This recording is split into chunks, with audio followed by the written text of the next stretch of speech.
Fiman, bila besar nanti Fiman nak jadi apa? Fiman jadi pugam, ayah. Wah, hebatnya anak ayah. Pasti kamu akan jadi seorang peguam yang berjaya bila besar nanti. Bukan macam abang kau ni, tak habis-habis dengan robot dia tu. Dia ingat dia boleh cipta robot bila besar nanti. Tapi ayah, abang minat sangat dengan bidang robotik. Minat kau cakap. Jangan beranganlah. Kau simpan je lah cerita kau tu.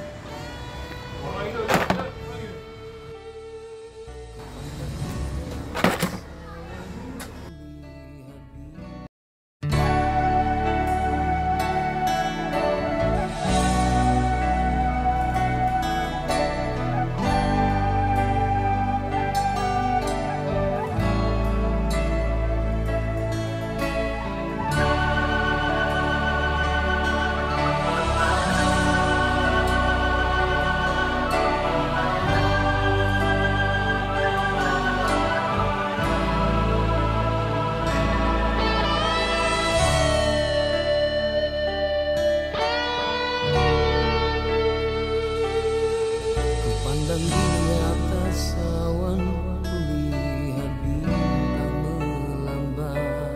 Ku hulur tangan menggapai, tetapi